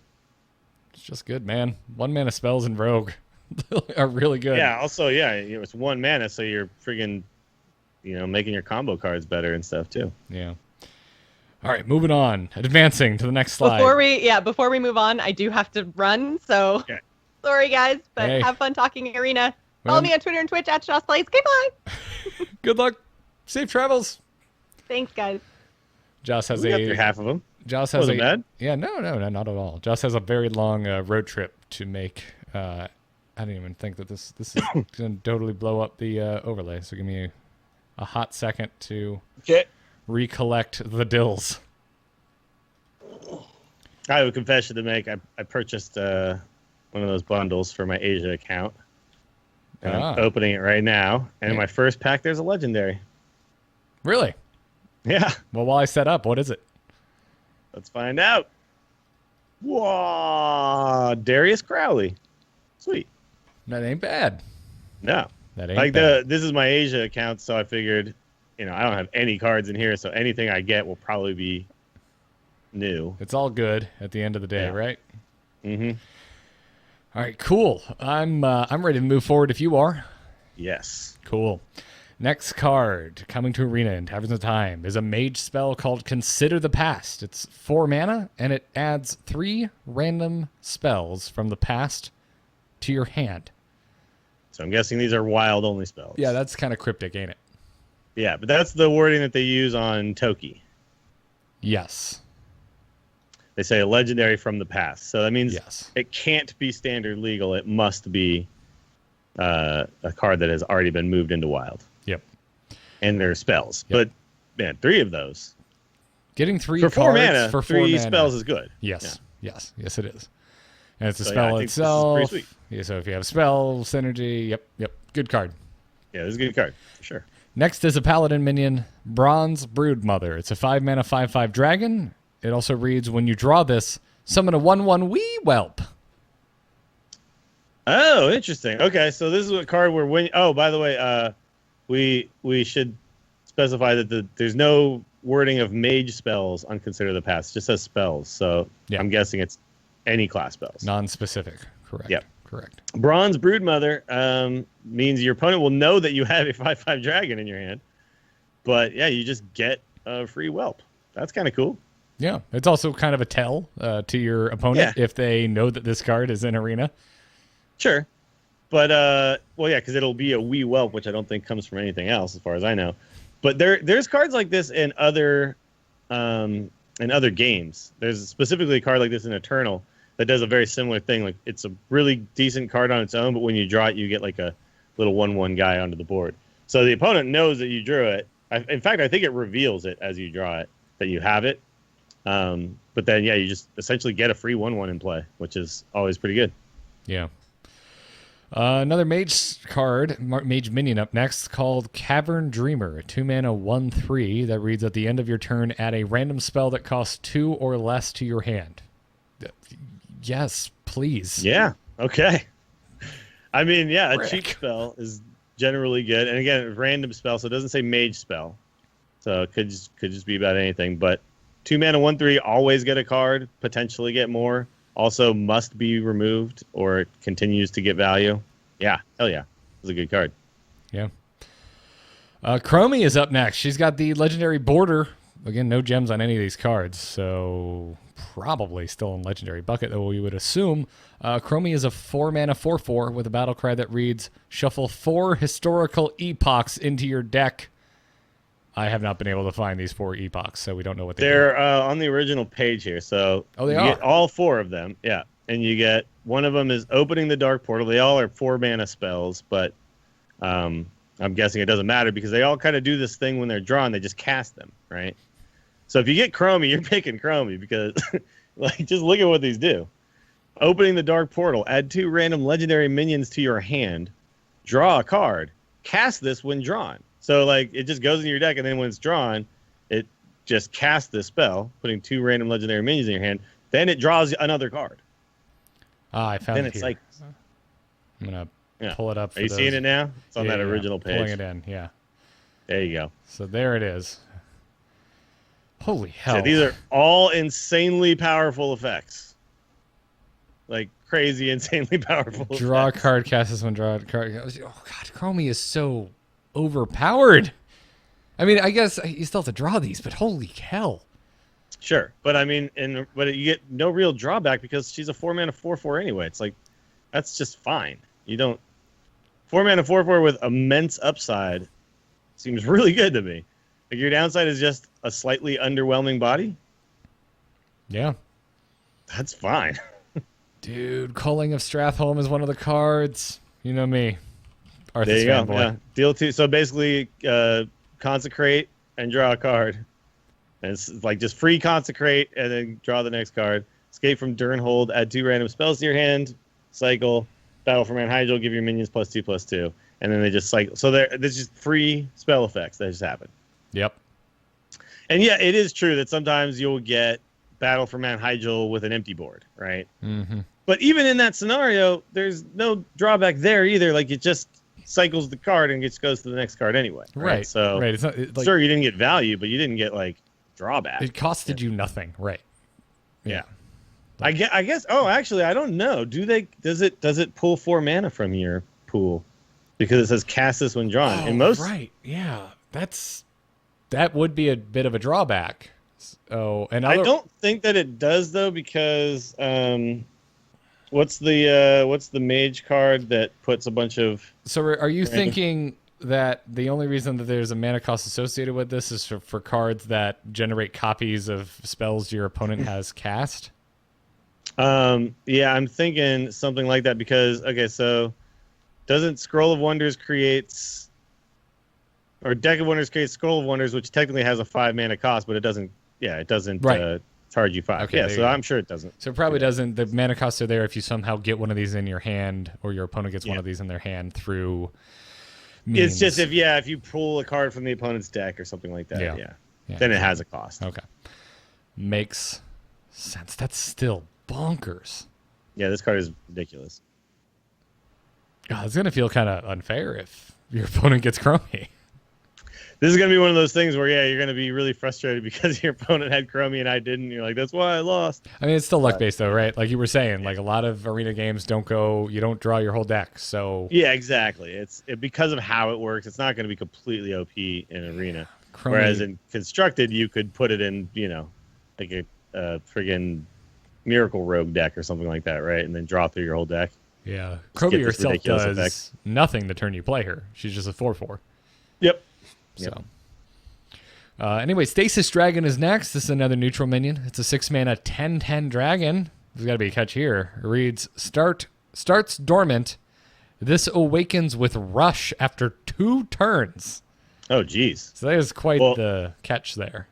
So the dormant thing means that it's uninteractable, right? Because the dormant is the other card that this is on is darkness. And darkness can't be removed with like AoE or anything. So you have a ticking time bomb on the board. So does that mean you also can't buff it with, like, say, a Defender of Argus? Yeah, like it's literally not a minion. It's nothing. It's that little portal-looking thing. It's a permanent on the board. But then in 2 turns, all of a sudden, boom, 10/10 that has rush. Yeah. I mean, that seems decent. You invest 6 mana, but you'd have to pick a turn. You'd be getting a huge tempo loss the turn you play it for a future massive tempo gain, right? Yeah. Strange. Seems potentially awesome and potentially like absolutely terrible. Like it's one of those cards where I'm gonna have to mess around with this card in play to really understand if this effect is worth it. I mean, in a 10/10s are good though. I feel like in a yeah, exactly. In a nutshell, like it's not bad. It's definitely not bad. I just don't know if it works in practice. Sure, because you're gonna have to draft it against whatever else it's up against. Then you're gonna find some turn where you can afford to spend 6 mana to do nothing. And then 2 turns later you get awesome stuff. Yeah. That's weird. So, and this must be like so it can't hit face. It'll be able to hit face the turn after the turn it awakens. Yeah, it has to be 2 custom. turns later it'll awaken with rush. It can hit minions. The next turn it'll be able to do whatever.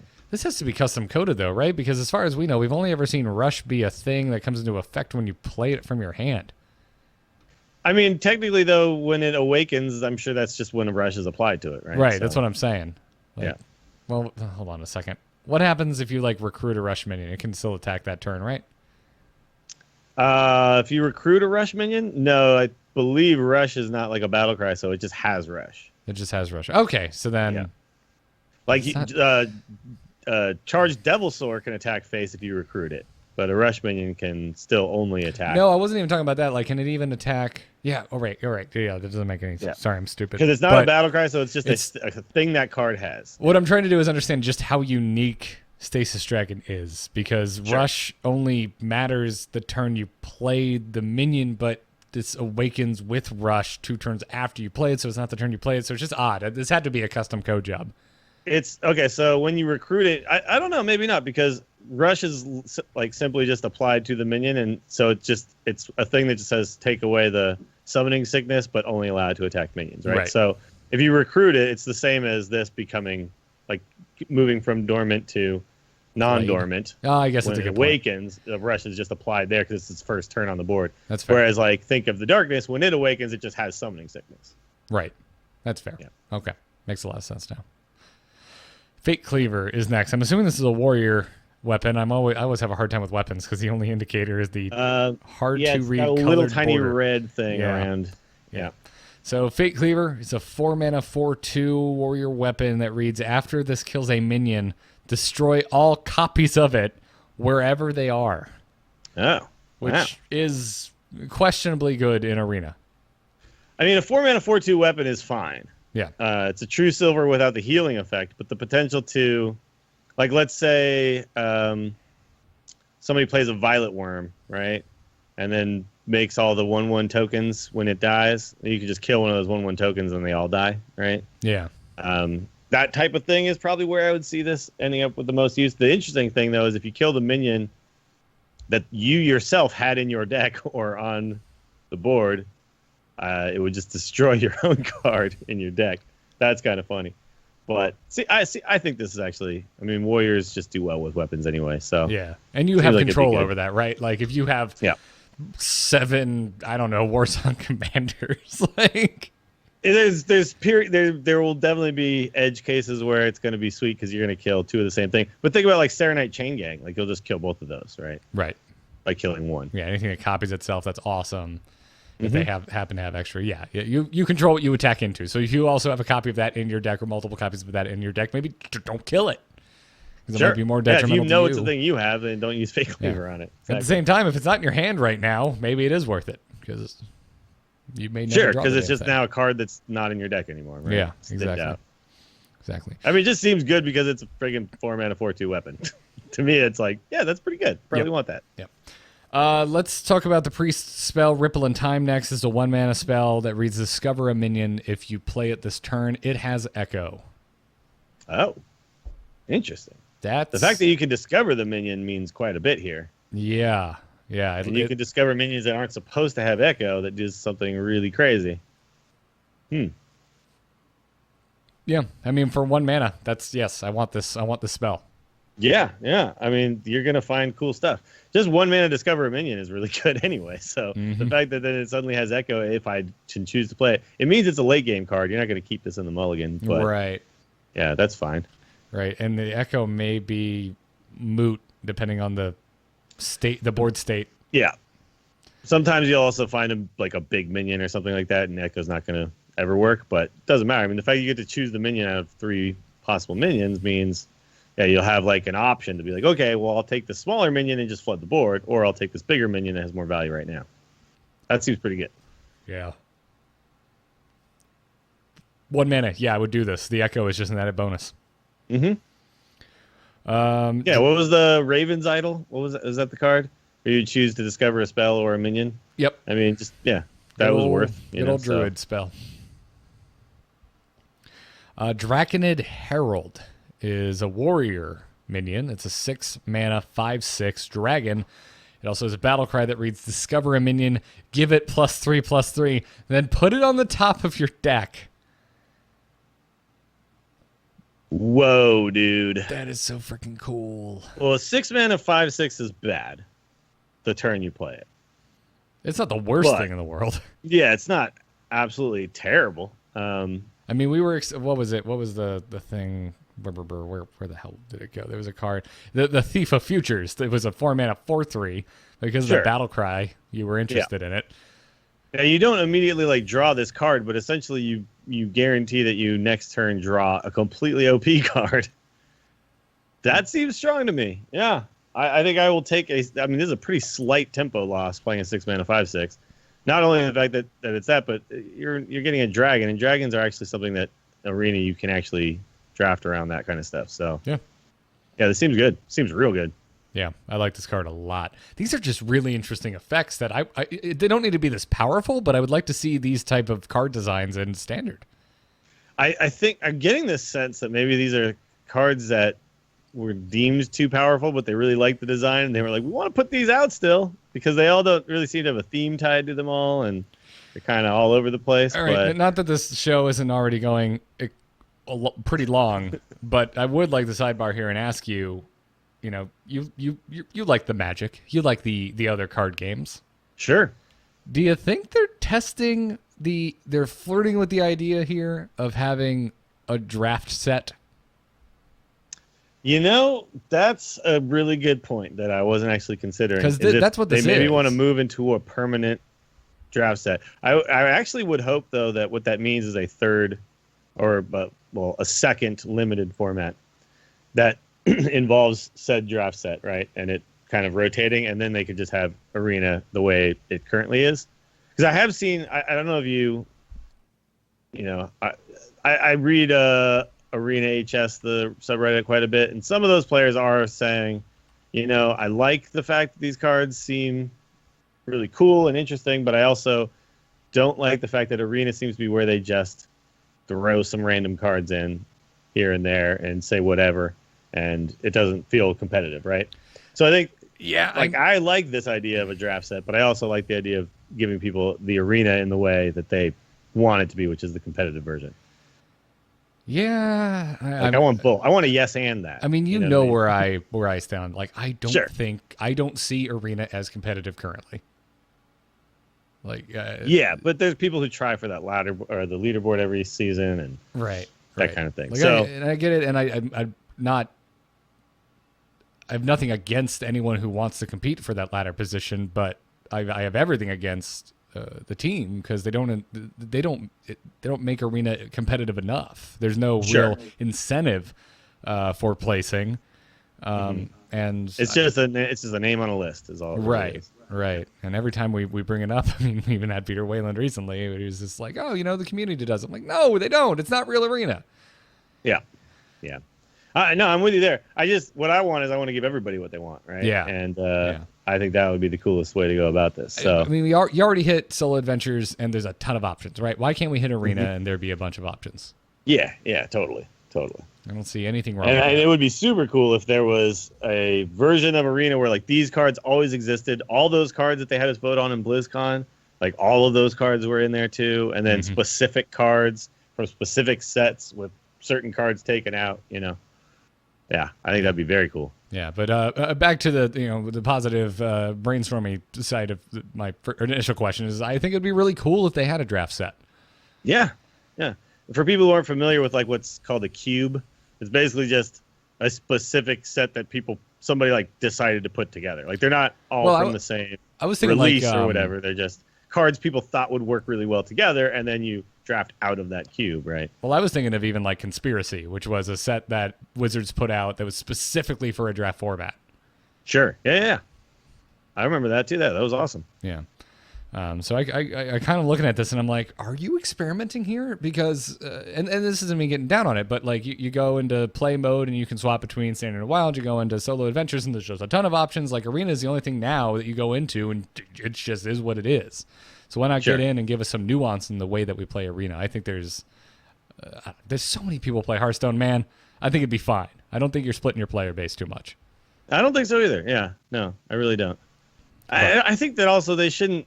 Man, they really need to not worry about splitting player base because if splitting player base somehow meant that a card game would die, like Magic would have died years and years ago because everybody has a specific thing that they do in Magic. Yeah. And it's doing fine. Like I play just limited. It's the only way I play Magic. Yeah. It's the only way I plan to play Magic, and I'm fine with it, and it keeps me interested. I also play just Commander, right? Yeah. And it's so fun for me. And that's what I want to do. Yeah. To be fair, I don't play Magic as much as Hearthstone, but still. Yeah, me neither. Whatever the case is, we still have cards to talk about, so let's get back on the horse here. Infinite Murloc is next. This is a neutral Murloc minion. It's a 1-mana 1/1, and it has a battle cry that reads, shuffle an Infinite Murloc into your deck. Your future Infinite Murlocs get +1/+1. So this works very much like the Infinite Wolf that hunters are getting. Yeah, interesting. I feel like this is probably bad because it's Arena. Yeah, this would be rad in Constructed. Yeah, no, it'd be super good in Constructed where you could like cycle your deck and stuff. The problem here is, you're gonna have to. I mean, if you can draft a bunch, cool. But it is, if you think about it, I mean, the first one you play is a 1-mana 1/1, and you at some point draw a 1-mana 2/2, and then by then it's already pretty good. It doesn't shuffle itself. But the problem is that you're oftentimes just going to play a 1-mana 1/1 at some point and then never play the other cards. Yeah. Because Arena doesn't work that way most of the time, right? Yeah. You won't end up drawing the 1-mana 2/2. Yeah, it's even though you're not technically losing this off the board, I mean, it's so weak when you first start playing it, and there's, as we mentioned with the Wolf, no guarantee you're ever going to find your buffed copies. Yeah. And Murloc synergy is the other big elephant in the room. It's very hard to pull off in Arena. This is a card I'd be very excited about if sideboards were a thing in Arena.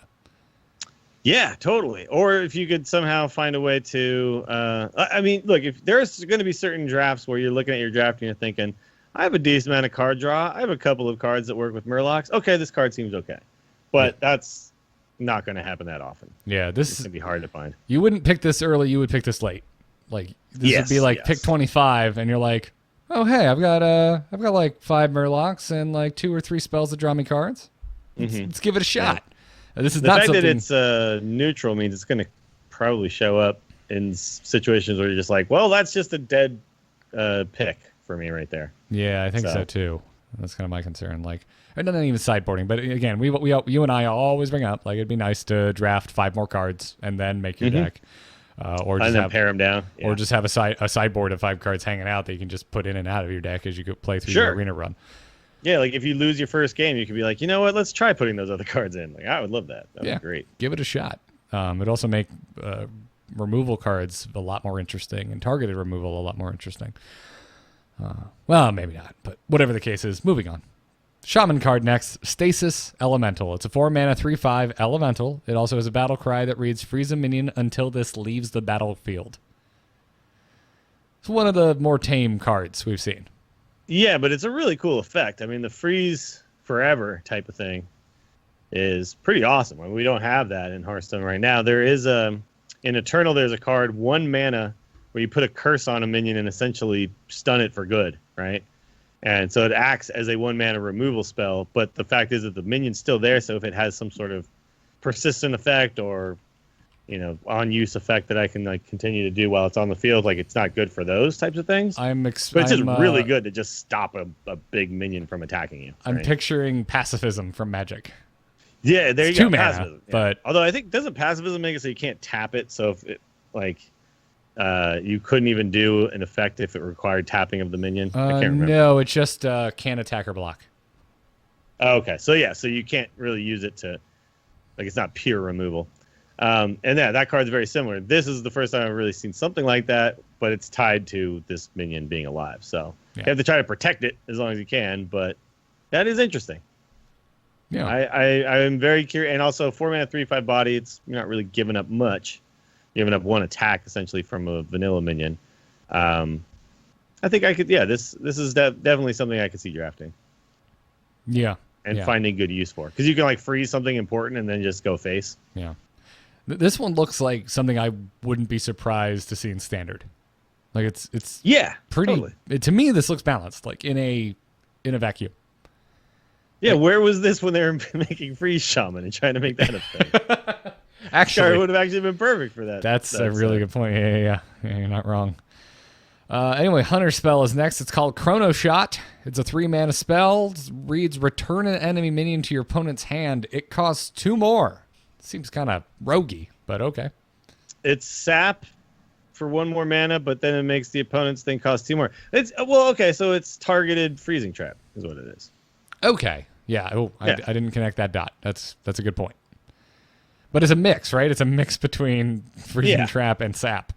It's better than freezing trap, except for the fact that it doesn't power up your spellstone, but you can pick a specific minion, right? Right, and you may not even have the spellstone because this is arena, and you may not have found it. Yeah, exactly. Although right now, a lot of hunter drafts are based around drafting spellstones and secrets.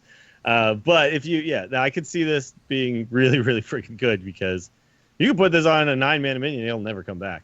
For 3 mana, you just got rid of it. Yeah. That's really good.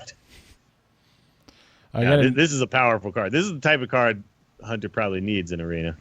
Yeah. I mean, it's just strong tempo, right?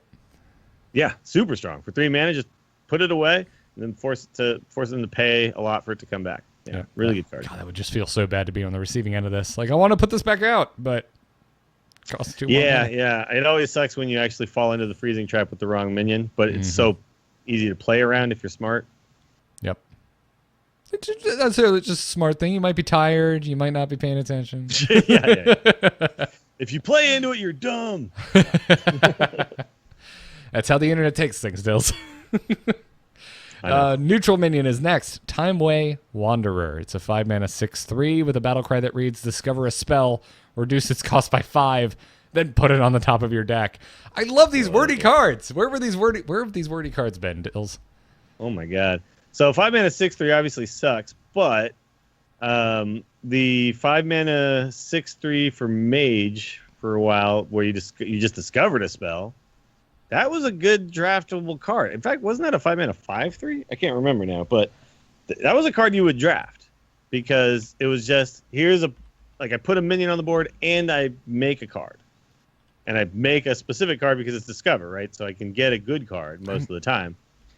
This is way better than that, because, not only do you discover a spell, you get it to be way cheaper. And sometimes you're going to get, like, 5 mana Pyroblast and then draw it the very next turn and burn somebody out. So that's crazy. This card is crazy. Yeah. It looks like it's supposed to be a druid card, doesn't it? Well, yeah. I mean, it's artwork. We're looking at like an ancient. It looks like. Yeah, but like I'm wondering if this was a card at some point they were gonna make a druid card, and then they were like, "Yeah, we could just make it neutral for this. That would be fun." A lot of this art I do not recognize, by the way. I wonder how much of this is unique. I recognize that Chromie illustration. Like I've seen that Chromie illustration before, but some of this just looks looks like art that was commissioned at some point for this card, and then I'm wondering, like this Stasis Dragon, like doesn't that kind of look like maybe that was supposed to be in Blackrock Mountain or something? That looks more. Honestly, that looks like it came from one of the Caverns of Time instances to me. Oh yeah, it's coming out of one of those time portals. I mean, that's what this is supposed to be, right? They're all supposed to be Caverns of Time cards. Right, exactly. So, anyways, if you're out there and you played a lot more of the Warcraft paper TCG than I did, and you recognize this art as being reused from later sets, let me know, because my knowledge pretty much ends at the original set. Actually, a lot of it does kind of look like that artwork to me. Yeah, that's why I'm wondering. Like the older Hearthstone, the classic Hearthstone art. Yeah, which the basic and classic set of Hearthstone is almost entirely reused art from the TCG. Grasp the Future is next. This is a Warlock spell. It's going to cost you 4 mana. It reads draw 2 cards. They cost 2 less.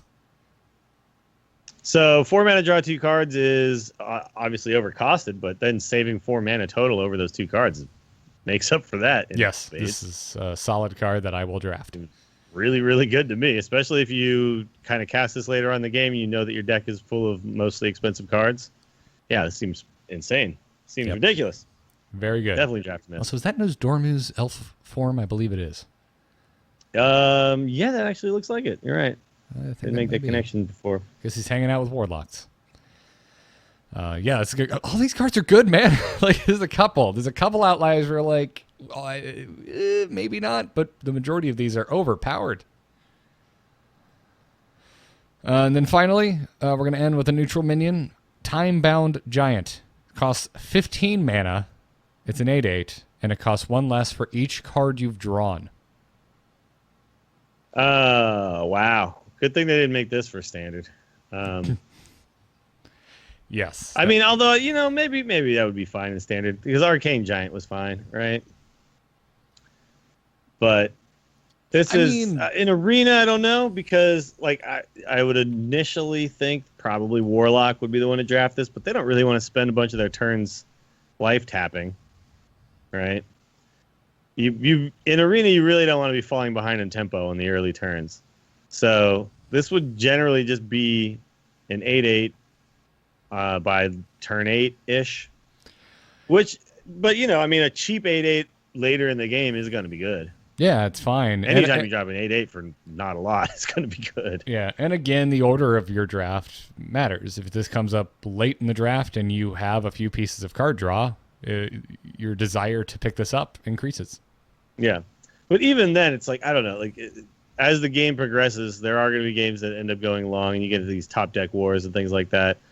The moment if you draw this in the late game, it's going to be really friggin' good, because if you draw this after like turn 10, it's going to cost 5 at the least, or at the most. I mean, if you draw any cards during those 10 turns leading up to that draw of this, it could cost 0, 1, 2.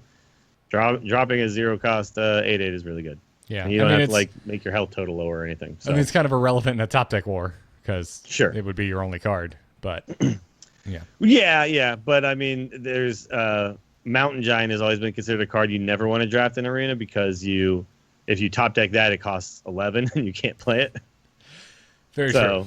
Very true. This kind of has at least this in a top deck war, it's a playable 8/8. So yeah, there's that. But most of the time, like the things like Sea Giant and stuff are the giants that you want, because you end up with larger board states pretty often. Yeah. So this seems like it's mid-level as far as a giant is concerned. I mean, just big dudes for less than they're supposed to cost. It's always been a thing that is decent in Arena. Yeah. Yep. And we've done it, Dills. Wow. Are all the Arena cards. This has made me very excited for this, though, because I was skeptical at first. The cards that got added after the BlizzCon voting and all that, That was a little underwhelming. There's a couple of interesting things that had happened there, but this is just a whole bunch of cards all at once. Because the other problem there, too, is they just dropped 9 cards on us, right? And each class had 1 extra card. This is like, here's a whole bunch of cards. They were all going to be out there somewhere. I'm curious to see how they end up actually getting placed throughout the buckets. But, yeah, during this entire event, I'm going to play a ton of Arena. Absolutely. Yeah. Yeah, I wonder if they're going to tune up the offering rate as well with these cards. Yeah, I don't know. I mean, if they consider them good, what happens, according to how they've described the Arena thing, is that cards that are good get weighted higher. So then those buckets end up being offered more often. So yeah, if they're the good cards, and these all seem really good, well, I would imagine they're going to be in fairly frequent buckets. They also gave the caveat, however, if it was really far on either end, like really bad or way too good, that they were going to tune down how much they were offered. Yeah. There's kind of like chopping off of the top and bottom end a little bit, which I think is correct. These cards are, most of them, really good. So I would assume that they're going to maybe excuse these from that rule, because otherwise, why have the event if you're you're cutting down the offering rate of your event cards? Yeah. But yeah, this is 28 new cards, man. It's a lot of cards being infused into Arena. It's going to change everything. Yeah, I want to play some Arena. This should have come in like a month ago when I was just done with the meta. I know, right before the changes, because right now, yeah, it's like everything feels kind of fun and good. Yeah. I'm learning again. Like I don't feel like I figured it out, which is when I like the game the most. So, anyways, we're going to see basically the end of this show, and we need to thank our patrons over at patreon.com/TAC. If you enjoyed the Angry Chicken, you like what we're doing here, and you want to support the show, that is the best way to do so. It's always going to be free, but this is the opt-in way to subscribe for $1 or $2, whatever works for you per show. On this episode, we want to thank Shap, no last name given, Richard LT, and Salufo is how I'm going to choose to probably pronounce that wrong. And we've hit a milestone here, Dills. What's that? We have thanked every patron ever. We have actually caught up thanking our patrons. This has never happened before. Wow. And I went in and I looked at our doc where we make sure that we thank people. And we have thanked over 1,300 patrons over the course of the Angry Chicken's history having a Patreon page. Wow, that is crazy. Yeah. So, you know what, though? Like when we started out thanking patrons, we were doing it in chunks of like 8 or 9. But, dude, it took us... This is kind of impressive. It took us how many episodes? 266 episodes? Well, I mean, we didn't get through everybody. We didn't have the Patreon at the launch of the show. That's true. We definitely had a chunk of episodes without it. I don't think Patreon But existed. most of the lifespan of this show, we've had it. And we've been thanking them every single show. Yeah. So whether you're currently a patron, you've been a patron since the beginning, or you were a patron in the past and for whatever reason have stopped, thank you.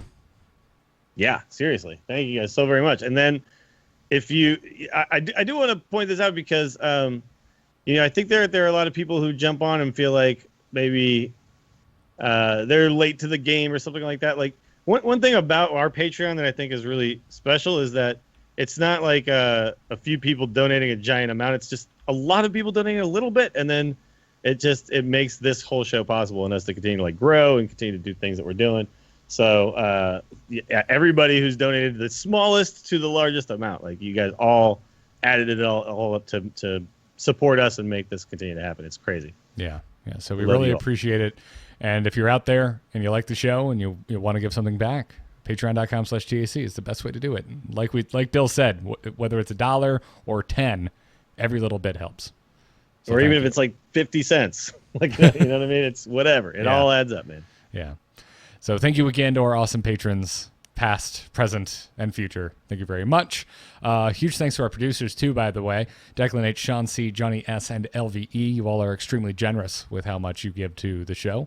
If you dig the show and want to help us out in other ways, you can leave us a 5-star review on iTunes. That helps us out quite a bit. Helps us find new listeners, which usually translates into new patrons. We really appreciate that. The back catalog of TAC can be found at amove.tv or youtube.com/AMoveTV. Follow the show on Twitter at TAC Podcast, and you can catch us live Tuesdays at 4 p.m. Eastern Time on twitch.tv/AMoveTV.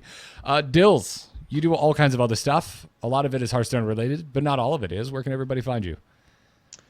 Check out Twitter. I'm at Willie Dills, and twitch.tv/Willie Dills. Tonight during this stream, I'm going to go through some of Amnesiac's winning decks and try playing those on the ladder because clearly they're good. So let's see how good. Let's feel it out. Let's see if a random amateur can pull his weight with these decks. I like his Even Shaman a lot better than the top one on HS Replay right now. Yeah, it's got some really interesting additions, like the things like Earthen Might and stuff, which aren't in some of the other ones. I think are really good. Earthen Might is in the top one right now, but is a lot more consistent. The top one on HS Replay right now has a bizarre amount of one-ofs of cards that you could have two of, Hex being a big one and Vicious Scalebane being another, and Amnesiacs runs a two of Hex and a two of Vicious Scalebane. It's a lot more consistent. That makes sense to me, especially when you're running Corpse Taker. I think you really want to have two of those Vicious Scale Hides, right? Because you want to get the lifesteal on that guy. It's gnarly, man. It's gnarly.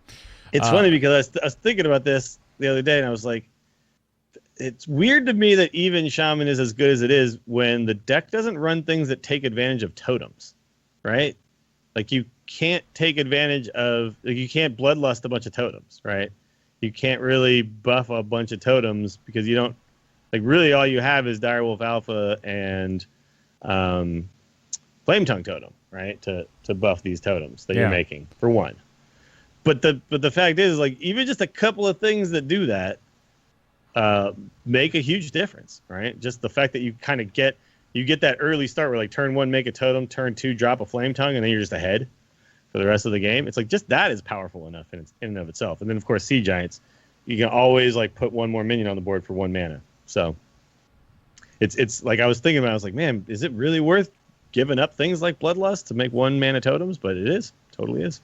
Yeah, man, it 100% is. The 1 mana, I'm surprised by how much it works out. I mean, this thing's also running, like you said, the double Flame Tongue, the double Direwolf. There's ways to utilize your totems. Yeah, and that's why I think the Earthen Might is pretty important too, because sometimes, when you get the Earthen Might on a elemental, it's really nice, but sometimes just there's 2/2 on a totem, and the totem gives you the body to do it. So yeah, great deck. Yep. Anyway, I hope you enjoyed that mini strategy in the middle of our outro. Jocelyn is already gone for the day, but you can follow her on Twitter at JossPlays. Check out her gaming show, The Gamers Inn. Follow her on Twitter. I'm Garrett Art on Twitter. All of the podcasts that I do, including this one, are over at amove.tv. Very soon, you'll be able to subscribe to an Amove mega feed because I had to change how I was hosting, so I went with SoundCloud. And just by the virtue of how SoundCloud works, I now have a feed that has every A-Move show posted from here on out that's going to be on it. So I just was like, screw it, I'm going to submit it. So if that sounds interesting to you, keep your eye on iTunes, keep your eye on Google Play. I'd also like to point out my solo show. It's called R2T2. It's a play on my name because I always have to remind people how to spell Garrett with 2 R's and 2 T's. But my most recent episode was over an hour long because I had my wife on it, Katie, and our 2 friends, Ben and Abby, all in person. We took over our kitchen table because we all just got back from New York. We were all there at the same time, and we went to a bunch of award-winning cocktail bars. So we all sat down, made a couple cocktails, and talked about the insane experiences that we had at these places. So if that sounds interesting to you, go find R2T2 wherever podcasts can be found. So that's going to wrap it up for episode 266 of The Angry Chicken. Some crazy arena stuff just around the corner, everybody. We'll see you next week. And until then, job's done. Job's done. Yes!